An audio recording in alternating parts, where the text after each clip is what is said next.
बेनज़ीर भुट्टो की असैसिनेशन 18 साल आने को आए, लेकिन इस असैसिनेशन के हवाले से यूएन हो, स्कॉटलैंड हो, कई और एजेंसियां हो, वो किसी भी एक नतीजे पर नहीं पहुंच पाई कि बेनज़ीर को किसने हलाक करवाया, बेनज़ीर को किसने असैसिनेट करवाया।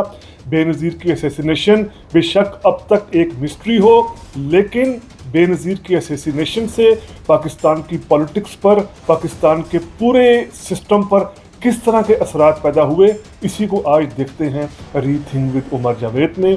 तमाम व्यूवर्स को, दोस्तों को रीथिंक विद उमर जावेद में वेलकम।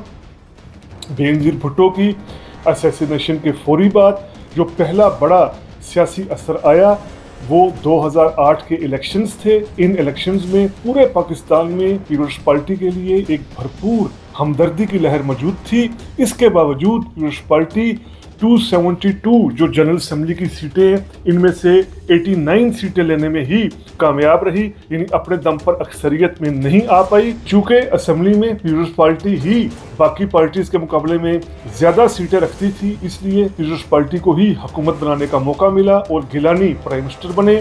अब यहाँ से पीपल्स पार्टी की ऐसी पॉलिसीज का आगाज हुआ जिसने 5 साल में पीपल्स पार्टी को सिंध के अलावा बाकी पूरे पाकिस्तान में सियासी तौर पर ख़त्म कर दिया।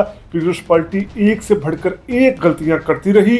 ये हम यकीन से कह सकते हैं कि बेनज़ीर भुट्टो होती, उन्होंने भी बहुत सी सियासी गलतियां की थी 1988 में, 93 में, लेकिन इस स्केल की गलतियां ना होती। जैसे पीपल्स पार्टी की हुकूमत बनते ही जिस तरीके से उस वक्त लॉयर्स मूवमेंट को मिसहैंडल किया गया, वादा करने के बावजूद जजेस को बहाल नहीं किया गया, और फिर लॉन्ग मार्च पर या एस्टेब्लिशमेंट के दबाव पर जब 2009 में जजेस को बहाल कर भी दिया गया तो उन जजेस के दिल में ये बुग़्ज़ रहा, ख़ास तौर पर इफ्तिखार चौधरी के दिल में, कि हमारे साथ पीपल्स पार्टी ने गलत किया, हमें बहाल नहीं करना चाह रही थी पीपल्स पार्टी।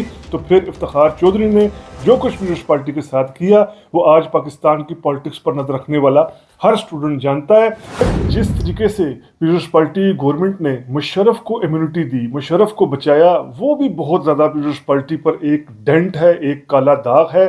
जैसे मुशर्रफ ने 18 अगस्त 2008 को इस्तीफ़ा दिया और इसके सिर्फ 6 रोज़ बाद ही 23 अगस्त 2008 को मुशर्रफ आराम से यूरोप चले गए, इंग्लैंड चले गए। कोई उनसे पूछगछ नहीं की गई, कोई इम्यूनिटी, कोई केस बनाने की कोशिश, कोई जवाबदेही नहीं की गई और मुशर्रफ आराम से एग्जाइल में चले गए। ये पीपल्स पार्टी की तरफ से एक अपनी तरफ से एक मुफाहमत थी, लेकिन इसका पीपल्स पार्टी को बहुत ज़्यादा खमियाजा भुगतना पड़ा। मुशर्रफ के इस्तीफ़ा देने के बाद आसिफ अली जरदारी खुद सदर बन बैठे और गिलानी प्राइम मिनिस्टर रहे। अब ये वो दौर था जब पाकिस्तान में करप्शन के ऐसे ऐसे स्कैम्स सामने आ रहे थे जिनकी इससे पहले कोई नज़ीर नहीं मिलती थी। और इस हवाले से हम एक इंटरनेशनल अदारे को देखें, जो इंटरनेशनल अदारा बेसिकली जर्मनी का है, ट्रांसपेरेंसी इंटरनेशनल। इसने रिपोर्ट दी कि पाकिस्तान को 2008 से लेकर 2013 तक, यानी पीपल्स पार्टी के इस दौर में 5.5 खरब रुपया करप्शन की मद में ज़ाया हुआ। आए रोज़ की बुनियाद पर करप्शन के बड़े बड़े स्कैम्स आते थे और पीपल्स पार्टी की हुकूमत तेज़ी से गैर मकबूल हो रही थी। नेशनल और इंटरनेशनल मीडिया दोनों ये दावे कर रहे थे कि भरपूर बहुत ज़्यादा करप्शन हो रही है।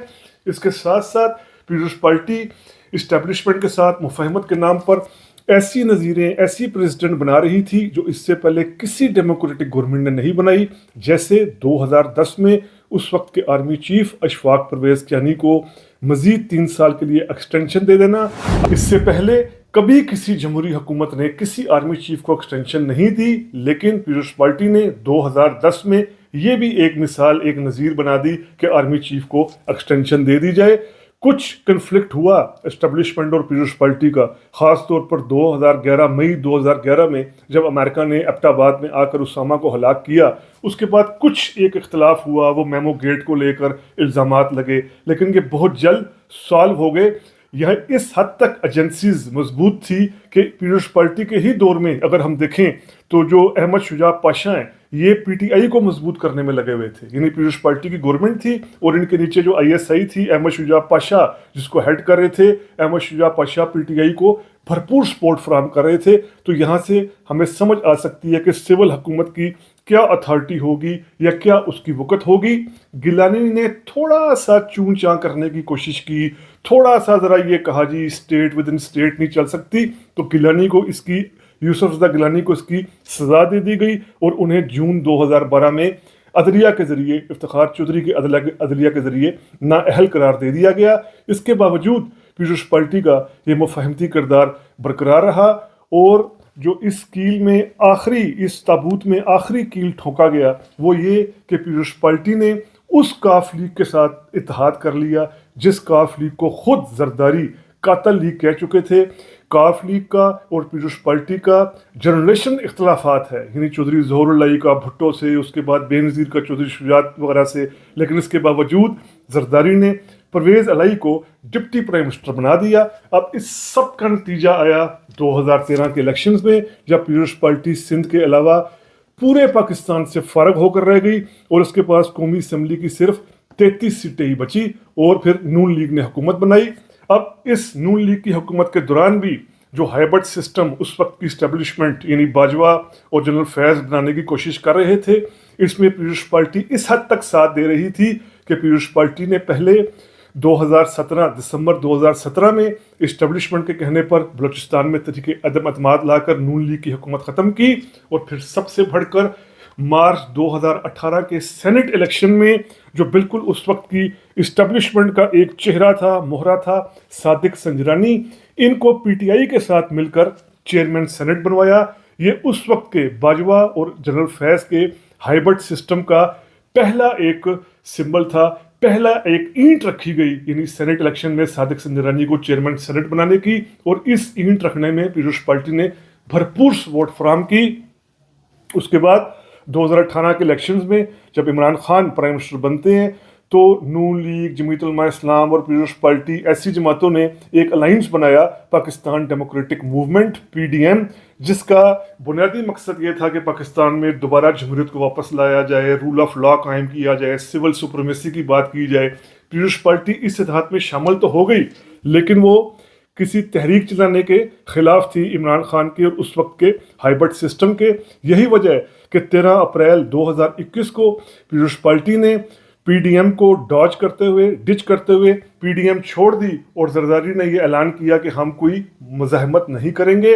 और फिर नया फार्मूला जो आया बाजवा की तरफ से इमरान खान को फारिग करने का, इन हाउस तरीके से इन हाउस तब्दीली करके, तरीके अदम-अतमाद करके, उसका भी पीयूष पार्टी पूरी तरीके से हिस्सा बनती है अप्रैल 2022 में।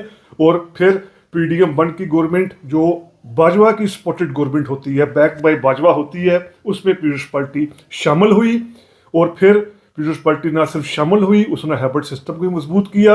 और फिर 2024 के इलेक्शंस जिस तरीके से हुए, जिस तरह हुए, वो सबके सामने है। इन इलेक्शंस के बाद हाइब्रिड सिस्टम को सबसे बड़ा सहारा अगर हम कहें तो वो पीयूष पार्टी ने ही दिया हुआ है, क्योंकि नून लीग के पास अपने दम पर तो अक्सरियत है नहीं है, ना कोई कानून। अब उसके पास अक्सरियत आई है कानून साजी की। जब इलेक्शंस हुए थे, हुकूमत कायम हो रही थी, तो नून लीग के पास ऐसी अक्सरियत नहीं थी, लेकिन पीपल्स पार्टी ने हाइब्रिड सिस्टम को भरपूर तरीके से मजबूत किया। 26वीं तरमीम की हमायत हो, 27वीं तरमीम की हमायत हो, पीयूष पार्टी ने अपना मुकम्मल सियासी कंधा, पूरा सियासी कंधा फराहम किया, इस हाइब्रिड सिस्टम को मजबूत किया। तो ये हमने बेनज़ीर की असैसिनेशन के बाद पीयूष पार्टी का ओवरव्यू किया पॉलिटिक्स का, जिससे ये नतीजा सामने आया है कि पीयूष पार्टी इसलिए बहुत ज़्यादा वीक हुई, कमज़ोर हुई, सिंध के अलावा पूरे पाकिस्तान में उसका सियासी वजूद ना होने के बराबर रह गया आसिफ अली जरदारी की पॉलिसीज़ की वजह से। अगर बेनज़ीर भुट्टो होती तो पीयूष पार्टी का आज जो ये हाल है, ऐसा हाल, बुरा हाल है, ये हाल ना होता। और जिन इवेंट्स का हमने जिक्र किया, इन इवेंट्स पर भी बेनज़ीर की हैंडलिंग जरदारी के मुकाबले में बहुत ज़्यादा बेहतर होती।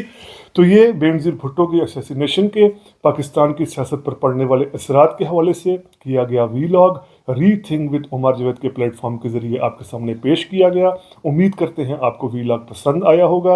अगर पसंद आया है तो काइंडली सब्सक्राइब कीजिए रीथिंक विद उमर जावेद। शुक्रिया।